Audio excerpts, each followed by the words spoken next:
ఈ రోజు మనము నర్సీపట్నంలో అయితే కొంచెం సర్వే పరంగా ఇటొచ్చాము.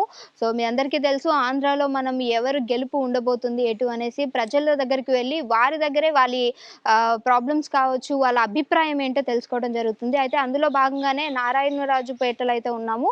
సో, ఇక్కడ ప్రజలు నేనిక్కడికొచ్చి అడగడానికి స్టార్ట్ చేసినప్పుడే వాళ్ళు ఒకటే అడిగారు. మీరు ఎవరికి ఓటేస్తారు? ఎవరి వైపు ఉండబోతున్నారు? ఈసారి ప్రభుత్వం ఎటు గెలవబోతుంది అని అడిగే కంటే ముందు ఇక్కడ ప్రధానంగా చాలా ఇబ్బందులున్నాయి. చాలా సమస్యలైతే ఉన్నాయి. దాని ద్వారా కొంతమంది చనిపోవటం కూడా జరిగిందని చెప్పేసి మనతో చెప్పి వాళ్ళ ప్రాబ్లమ్స్‌ని కొంచెం మీడియా వరకు కావచ్చు, అది ప్రభుత్వానికి అందజేసేలాగా తెలియపరచండి మేడం అని అడిగారు. సో, వాళ్ళు ఎంట్రన్స్‌లోనే వాళ్ళొక ఫ్లెక్సీని కూడా పెట్టుకోవడం జరిగింది. నారాయణరాజుపేట గ్రామ ప్రజలకి ప్రధానంగా కావాల్సిన సదుపాయాలు అని చెప్పేసి. ఆ సదుపాయాలే ఏంటో తెలుసుకుందాము. సో, వాళ్ళ విన్నపం ఏంటో గూడా ఏమి వినిపించుకోవాలనుకుంటున్నారో గూడా వాళ్ళ రూపంలోనే అంటే వాళ్ళ మాటల్లోనే అడిగి తెలుసుకుందాం రండి. నమస్తే అండి. సో, మరి మీరు నన్ను అడిగారు. మీ ఊర్లో ప్రధానంగా ఉన్నటువంటి సమస్యలేంటి? అంటే మీరు ప్రభుత్వానికి తెలియపరచాలనుకుంటున్న సమస్యలేమున్నాయి? నమస్తే అండి. నా పేరు లోకిన్ త్రినాథరావు అండి. మా ఊర్లో ప్రధాన సమస్య మాకు బ్రిడ్జ్ సమస్య చాలా ప్రధాన సమస్య అండి. హ్మ్. గత కొంతకాలంగా కూడా అన్ని ప్రభుత్వాలకి, గత ప్రభుత్వానికి కూడా విన్నవించుకున్నాం. చేస్తానని హామీ ఇచ్చి ఇవ్వడం జరిగింది. హ్మ్. కానీ చేయలేకపోయారు. అంటే బ్రిడ్జ్ అంటున్నారు. దేని గురించి? అంటే బ్రిడ్జ్ పరంగా ఏమి ఇబ్బందులొస్తున్నాయి? బ్రిడ్జ్ పరంగా మా వ్యవసాయ భూములన్నీ మా ఊరికి ఏటికి అవతల వైపు ఉన్నాయండి. హ్మ్. తర్వాత పాడి పరిశ్రమ పిల్లలు ఎక్కువ మంది హ్మ్. పాడి మీద బ్రతికే రైతులు కూడా ఎక్కువ మంది ఉన్నారు. హ్మ్. మేము ఉదయం, సాయంత్రం కూడా తప్పనిసరిగా వెళ్ళాలి. హ్మ్. ఎంత కష్టమైనా, హ్మ్. నష్టమైనా వెళ్ళవాలి. అదొక్కటే దారుంది. అదొకటే దారి ఉంది మేడం. ఓకే. ఓ చుట్టూ వెళ్ళి తిరగాలంటే 4 కిలోమీటర్లుగా నడిచి వెళ్ళవలసి ఉంటుంది. ఆడవాళ్ళు వెళ్ళాలి, చాలా ఇబ్బంది అవుతుంది. హ్మ్. అలాగా డేరింగ్ చేసి పెద్ద ఏరది వచ్చినప్పుడు వెళ్తే హ్మ్. ఇంతకుముందు ముగ్గురు చనిపోవడం కూడా జరిగిందండి. హ్మ్. కాబట్టి మాకు చాలా ప్రధాన సమస్య అది. హ్మ్. గత ప్రభుత్వానికి విన్నవించుకున్నాం కానీ హ్మ్. పని ఏమీ అవ్వలేదు. హ్మ్. మా చింతకాల అయ్యన్న పాత్రుడు గారు, మన హ్మ్. సీఎం రమేష్ గారు వచ్చి హ్మ్. మాకు ఆశని ఎన్నాళ్ళ నుంచో ఉన్నటువంటి ఆశని హ్మ్. నెరవేరుస్తారని హ్మ్. ఆశిస్తున్నామండి. మాకు హ్మ్. ప్రధాన సమస్య అయితే బ్రిడ్జ్ సమస్య. హ్మ్. సీఎం రమేష్ గారు, అయ్యన్న హ్మ్. పాత్రుడు గారు తప్పనిసరిగా వస్తారు. హ్మ్. వచ్చి మా ఆశని హ్మ్. తీరుస్తారనే ఆశతో ఎదురు చూస్తున్నామండి. ఓకే. సో, అంటే మీకు ఎంపీగా పోటీ చేయబోతుంది సీఎం రమేష్ గారని తెలుసు. సో, సీఎం మరి రమేష్ ఆయన మీ గ్రామానికి రావటం జరిగిందా? మేడం గారు వస్తారండి. ఓకే. లేదండి వస్తారు. ఓకే. వచ్చినా సరే మేము విన్నవించుకున్నాం సార్ వాళ్ళకి. విన్నవించుకున్నారైతే. విన్నవించుకున్నాం. హ్మ్. సార్ వాళ్ళు వస్తారు, హ్మ్. చేస్తారనేటువంటి ఆశతో మేము ఎదురు చూస్తున్నామండి. ఓకే. ఇంకేమున్నాయండి? ఇంకేం సమస్యలున్నాయి? బ్రిడ్జ్ అంటున్నారు. నీటి సదుపాయం ఉందా గ్రామానికి? మాకు మంచినీళ్ళు లేవండి హ్మ్. తాగడానికి. హ్మ్. పొలాల్లో గట్ట బోర్లు అయ్యంట బోర్లు కానించి బాటిల్లో గట్ట తెచ్చుకొని గట్ట మేము తాగుతున్నామండి. మంచినీళ్ళకి చెడ్డ ఇబ్బందిగా ఉంటుందండి. ఊళ్ళో వాటర్ బాగోలేదండి. హ్మ్. మరి రోజు పొలాలంటే వెళ్ళి తెచ్చుకోనాకి మాకు బాగుంటుంది. వర్షాలు వస్తాయండి, ఏర్లు గడ్డలు వస్తాయండి. అంటే పైపులు లేవు ఇంటికి. పైపులు లేవండి. అయినా వాటర్ బాగోలేదండి. వాటర్ ట్యాంక్స్ ఉంటాయి ఉందండి. బాగోలేదండి. ప్రతి ఇంటికి గతంలో అయ్యన్న పాత్రుడు గారు కొలాయిలు ఇచ్చారు. హ్మ్. ఇచ్చారండి. వాటర్ డ్రింకింగ్ ప్రాబ్లం ఉంది. ఇక్కడ కొద్దిగా ఓకే. ఫ్లోరైడ్ మాకు ఎక్కువ ఉంది. మంచినీళ్ళు అవకాశం లేదండి. ఫ్లోరైడ్ ఏదో మాకు సమస్య ఉంది. మంచినీళ్ళు ఇస్తారనేసి మేము హ్మ్. కోరుకుంటున్నామండి. అంటే దూరం వెళ్లి తెచ్చుకోవాలా నీళ్ళు? పొలాల్లోకి వెళ్ళి బోర్లు కాడి తెచ్చుకొని తాగవలసి వస్తుందండి. అది ఎప్పుడో పూర్వకాలంలో చూసేవాళ్ళము మరి బిందెలు అలాగే ఎత్తుకొని ఎళ్లి చేస్తున్నామండి ఇప్పుడు తెచ్చుకునేవారు అని. మేము అంటే అలా ఇంకా ఆ చేస్తున్నామండి ఇప్పుడు. సమస్య మీ విలేజ్‌లో ఉంది. ఉందండి. ఓకే. చాలా ఇబ్బందిగా ఉందండి మరి మంచినీళ్ళు మాత్రం. హ్మ్. మంచినీటికి మాత్రం ఒక ఆర్ఓ ఇబ్బందిగా ప్లాంట్ ఉందంటారు. ఇస్తారు. హ్మ్. ఆ! RO plant. ఓకే. సో, అంటే ఇబ్బందులైతే చాలా ఉన్నాయి. ఇంకేం సమస్యలున్నాయండి? ఇంకేమన్నా చెప్పండి. మాట్లాడండి. హలో, నా పేరు కే రమాదేవి అండి. చెప్పండి మాది రమాదేవి డ్వాక్రా గారు. 20 గ్రూపులు అండి. హ్మ్. ఆ 20 గ్రూపులు మీటింగ్ పెట్టుకోవడానికి ప్లేస్ అది సరిగ్గా లేదండి. మాకు చాలా ఇబ్బందిగా ఉంటుందండి. హ్మ్. దయచేసి మాకు డ్వాక్రా మీటింగ్ పెట్టుకోవడానికి ఒక బిల్డింగ్ కావాలని కోరుకుంటున్నామండి. ఓకే. మహిళా మండలి డోక్రాకి బిల్డింగ్. సంబంధించి మహిళా మహిళా గతంలో మండలి. శ్రీశక్తి భవనం మంజూరు అయిందండి అయ్యన్న పాత్రుడు గారి ఓకే. టైంలో. హ్మ్. అయితే ఈ ప్రభుత్వం వచ్చినప్పుడు వీళ్ళు గతంలో హామీ ఇచ్చారు. హ్మ్. గతంలో 32 లక్షలు మంజూరు అయినవి రద్దు చేసింది. హ్మ్. మళ్ళీ తీసుకొస్తానన్నారు. హ్మ్.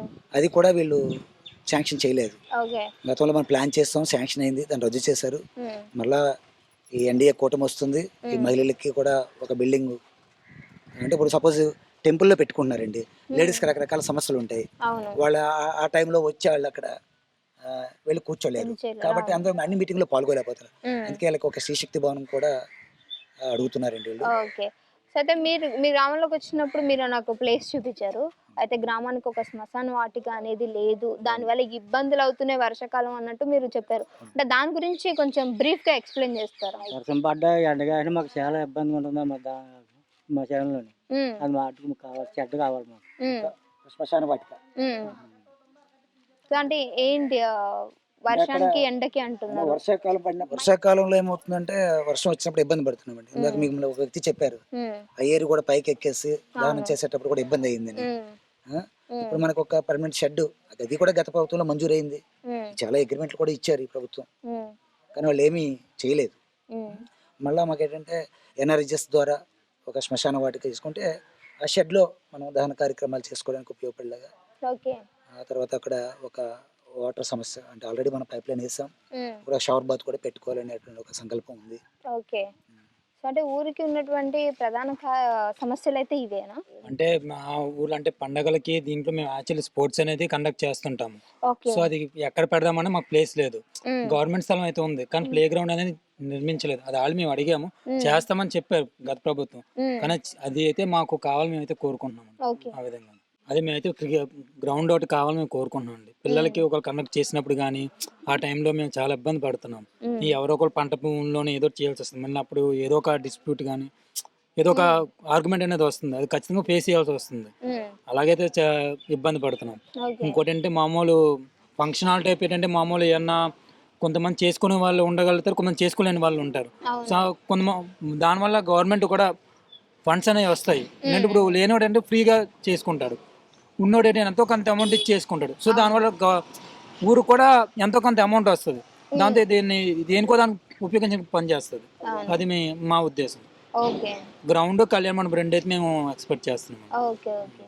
నా పేరు రామలక్ష్మి అండి. నేను ఏంటంటే మంచినీళ్ళు చాలా అసలు 4 పాయింట్లో ఒక్క పాయింటే మంచినీళ్ళు ఉన్నాయి, ఉమ్, ఉన్నంత సున్నమే. టెస్ట్ కూడా చేశారు మా పాప వాళ్ళని, ఉమ్, అందుకు చాలా ఇబ్బందిగా ఉంటుంది. కనీసం మాకు వాటర్ ప్రాబ్లం అయితే కావాలి, వాటర్ ప్రాబ్లం పోవాలి. మంచినీళ్ళ సమస్య బాగా ఉంది, అందరు కూడా ఎక్కువ ముడుకులు అయ్యి నొప్పులు వచ్చేసి చాలా ఇబ్బంది. అంటే ఈ 5 సంవత్సరంలో అసలు ఏం చేయలేదా? ఏం చేయలేదు. అభివృద్ధి పథకాలు మటుకు ఏవి చేయలేదు. డబ్బులు అయితే మటుకు అందరికి ఇచ్చారు, అందిన వాళ్ళకి అందిన లేదు. ఉమ్, అభివృద్ధి పథకం మటు ఇవాళ పలానా పని చేశారని ఏమీ లేదు. ఉమ్, వాటర్ మటుకు మాకు చాలా ఇబ్బంది. యాక్చువల్గా ఇది గతంలో 2013కు పూర్వం ఉమ్, అభివృద్ధికి చాలా వెనకబడిపోయిన గ్రామం. ఉమ్, అయ్యన్న పాత్రి గారు మంత్రిగా అయినప్పుడు చంద్రబాబు గారి టైంలో మా గ్రామానికి కావాల్సిన మౌలిక వస్తువులు ప్రతి ఇంటికి రోడ్లు, డ్రైనేజ్, డ్రింకింగ్ వాటర్ కాదు, మామూలుగా వాటర్ ట్యాంకు ప్రతి ఇంటికి ఒక ట్యాప్ వేసుకున్నాం, బాత్రూమ్లు కట్టుకున్నాం, ఉమ్, పొలాలకి గ్రావెల్ రోడ్లు వేసుకుని అన్నీ వేసుకున్నాం. ఉమ్, కరెక్ట్గా బ్రిడ్జ్ వేసుకుందామనే టైంలో అయ్యన్న పాత్రి గారు ఆర్మీ మినిస్టర్గా ఉన్నప్పుడు దురదృష్టం ప్రభుత్వం ఉమ్, మారిపోయింది. ఉమ్, మారిపోయిన తర్వాత కూడా ఈ ప్రభుత్వం మారినప్పుడు కూడా ఇంత జగన్ వే గాల్లో కూడా మా గ్రామస్తులు మంచి మెజారిటీ ఇచ్చారు. ఉమ్, మా గ్రామం చాలా చిన్న గ్రామం ఉమ్, అయినప్పటికి కూడా అబౌవ్ 70% ఓట్లు మనం టీడీపీ ప్రభుత్వానికి వేశారు గతంలో. ఓకే. అయితే ఇప్పుడు ప్రభుత్వం మారింది కాబట్టి మాకు ఏకగ్రీవంగా సర్పంచ్ కావాలని అడిగారండి, ఉమ్, వాళ్ళకి ఇచ్చాం. మా గ్రామస్తులంతా కూడా ఒక కుటుంబంగా ఉంటాం, పార్టీలకు అతీతంగా ఉంటాం. చూసాం. యాక్చువల్లీ మేము స్టార్టింగ్ వచ్చినప్పుడు మీ సమస్యలన్నీ ఒక దగ్గర రాసి పెట్టారు కదా. ఒకటి కూడా కురవాళ్ళంతా కూడా మాకు కావాల్సిన నీడ్స్ కూడా వాళ్ళు డిస్ప్లే కూడా చేశారు. ఎందుకంటే అంటే ఈ ప్రభుత్వం ఏదైనా ఐక్యంగా ఉంటారు అయితే. ప్రభుత్వం ఇచ్చిన హామీలను వాళ్ళకి తెలియజేయడం కోసం కూడా యూత్ అంతా కూడా పార్టీలకు అతీతంగా ఉన్నారు. ఇక్కడ ఎలక్షన్ టైంలో కూడా మేము ఏజెంట్లుగా ఉంటాం, కానీ వచ్చిన స్టాఫ్ కూడా ఎవరే పార్టీ కూడా తెలియదు. కానీ అలాంటిది గతంలో నేను ఏకగ్రీవంగా సర్పంచ్గా చేశాను, గ్రామస్తులందరూ ఎన్నుకున్నారు నన్ను. మాకు చేతనందుకు ఎక్కువ శాతం 80% ఆల్రెడీ అభివృద్ధి చేసాం. మిగతా వీళ్ళు చేస్తారని అగ్రిమెంట్ రూపంలో తీసుకున్నారు మేడం. ఇప్పుడు ఏదైతే ఈ కుర్రవాళ్ళు ఈ యొక్క గ్రౌండ్ కావచ్చు, బ్రిడ్జ్ కావచ్చు, వాటర్ సమస్య అవ్వచ్చు, ఒక కళ్యాణ మండపం, ఒక శ్రీశక్తి భవనము, ఒక కళ్యాణ మండపము, శ్మశానంలో శ్మశాన వాటిక, ఇవన్నీ కూడా నిర్మిస్తారని అగ్రిమెంట్ రూపంలో ఇచ్చారు మేడం. చేసి కనీసం ఒక్కటే కాకపోతే ఒక్కటి కూడా వీళ్ళు చేయలేదండి. వీళ్ళు ఇచ్చింది ఈ 5 సంవత్సరాల్లో ఒక గడప గడపకి మన ప్రభుత్వ కార్యక్రమంలో ఒక 5 లక్షలు గ్రాంట్ మాత్రం ఇవ్వడం జరిగింది. ఈ 5 సంవత్సరాల్లో ఒక 5 లక్షల గ్రాంట్ తెచ్చారు. సంక్షేమ పథకాలు కొంతమందికి అందిన వాళ్ళకి అందిన వాళ్ళకి అందలేదు, అవి కూడా ఫుల్ఫిల్గా అందరికీ అందలేదు. ఏదో కారణంతో పథకాలు ఒక సంవత్సరం రావడం తర్వాత ఆగిపోవడం జరిగింది. కాబట్టి ఇప్పుడు అందరూ కూడా ఈ ఎన్డీఏ కూటమికి, సీఎం రమేష్ గారికి దృష్టి కూడా మొన్న గత ఒక 4-5 రోజుల క్రితం. అంటే ఆ ప్రభుత్వం నచ్చలేదని మీరు వేరే ప్రభుత్వాన్ని ఎన్డీఏ కూటమిని ఎంచుకుంటున్నారు అయితే.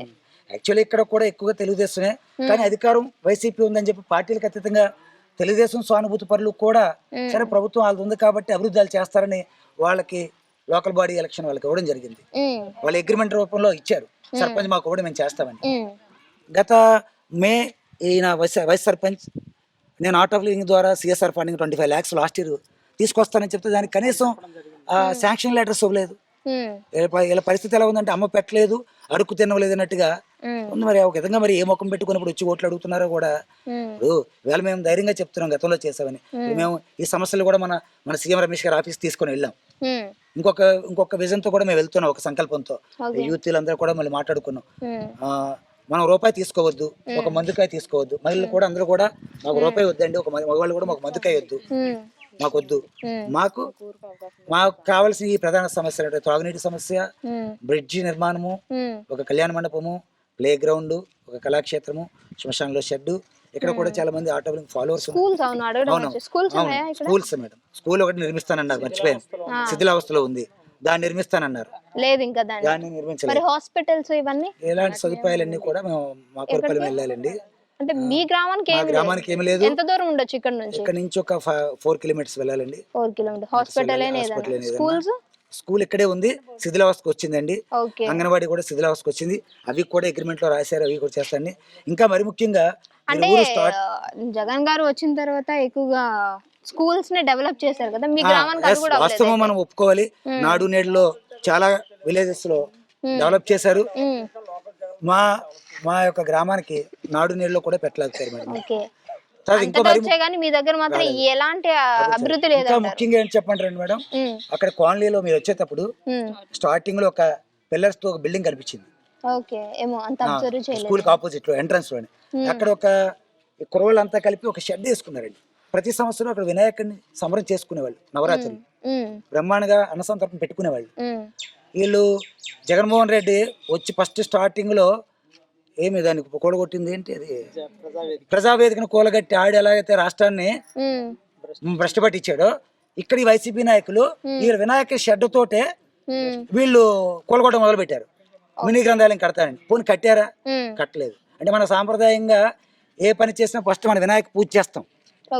వీళ్ళు అభివృద్ధి కార్యక్రమం ఏంటంటే రివర్స్ లో వినాయక షెడ్ పడగొట్టడం కాసి రివర్స్ టెండరింగ్ విధానం పెట్టినట్టుగా వీళ్ళు రివర్స్ లో అభివృద్ధి ఈ విధంగా చేశారు. వీళ్ళు పోనీ ఆ మినీ గ్రంథాలయం కూడా కట్టలేదు మేడం. వీళ్ళు మరి ఏ ముఖం పెట్టుకుని వీళ్ళు ఓట్లు అడుగుతారో నాకైతే అర్థం కావట్లేదు. అట్లీస్ట్ ఇవాళ ఉన్నామండి, అందరూ తెలుగుదేశంకి వేసేస్తారు, ఎన్డీఏ కూటమికి వేసేస్తారు నేను చెప్పను, కానీ అడగడానికి మాకు ఒక హక్కు ఉంది. ఈరోజు మీకు ఇది చేస్తాం, అది చేస్తామని అందరికి కూడా అన్ని సంక్షేమ పథకాలు కూడా అమలు చేస్తాం. 2016లో ఉత్తమ పంచాయతీ అవార్డు, ఫస్ట్ జిల్లాలో ఉత్తమ పంచాయతీ అవార్డు అందుకున్న గ్రామం మా గ్రామం. ఎలాంటి గ్రామాన్ని వీళ్ళు భ్రష్టు పట్టించారండి. మళ్ళా మన ఎన్డీఏ కూటమి వచ్చిన తర్వాత జిల్లాలో కాదు రాష్ట్రంలో సీఎం రమేష్ గారి ద్వారా ఒక జాతీయ అవార్డు అందుకోవాలనే ఇదితో మేము ఆశతో ఉన్నామండి. సీఎం రమేష్ గారి గురించి కూడా అందరికీ తెలిసింది. ఈ సీఎం రమేష్ గారు వస్తే మా యువతకు కూడా ఉపాధి వస్తుంది అందరికి కూడా, ఇప్పుడు అందరు కుర్రోళ్ళందరూ కూడా తెలిసిపోయింది సీఎం రమేష్ గారు అంటే. ఇప్పుడు సాధారణంగా బీజేపీ గురించి అనేది చాలా మంది తెలియదు, కానీ సీఎం రమేష్ గారి గురించి అంటే ఇంకా గెలుపు ఖాయమైనట్టుగానే మాకు అనిపిస్తుంది. ఇంకా సీఎం రమేష్ గారి ఇంకా ఎక్కువ హోప్స్ ఉన్నాయి మాకు. అవసరమైతే ఆయన సొంత నిధులతో సిఎస్ఆర్ ఫండింగ్ కూడా ఎంపీ ల్యాండ్స్ నుంచి కూడా తెచ్చి అభివృద్ధి చేస్తారని మేము కోరుకుంటున్నాం మేడం. సో అంటే వీడియో వాళ్ళ వరకు చేరాలని ఆశిస్తున్నారు మేడం. మేము వెళ్ళి కలిసాం. రేపు 7వ తారీఖున మా మాకురపల్లి మండలం వస్తాం. మా మహిళలందరం కూడా మాకు ఒక రూపాయి ఇవ్వద్దు, ఒక మందుకాయ ఇవ్వద్దు అని చెప్పి మా మహిళలందరూ కూడా రేపు 7వ తారీఖు మా మాకురపల్లి వస్తున్నారు. ఆయన వెళ్ళి కలవడం కూడా జరుగుతుంది. ఆస్తు ఎదురు చూస్తాం. మీ అందరూ కూడా మీరు వచ్చినందుకు ఇవన్నీ కూడా మా గ్రామ సమస్యల్ని తప్పకుండా మా వంతు ప్రయత్నం మేము చేస్తాము. సో చేరాలని ఆశిస్తున్నాం ఇది కూడా. సో మీ గ్రామానికి ఉన్నటువంటి ఇబ్బందులు ఇంకా ఫ్యూచర్ లో అయినా తగ్గాలి. సో మీరు ప్రయత్నించండి, వచ్చిన వాళ్ళని అడగండి. సో అన్నారు కదా సీఎం రమేష్ గారు అని, చూద్దాం ఆయన ద్వారా అయినా మీకు అవుతుందేమోనని. సో ఈ ప్లేస్ ని మీరు ఏ విధంగా ఎక్స్ప్లోర్ చేయాలనుకుంటున్నారు? అదే మేడం, ఇందాక చెప్పిన విధంగా దీన్ని ఒక ప్లే గ్రౌండ్ కింద, అంటే వాస్తవానికి పూర్వం ఇది పనుకు వ్యవసాయ పెట్టుబడులన్నీ తీసుకొచ్చి పంట నూర్పిళ్ళకి ఉపయోగించుకున్నాడు మేడం.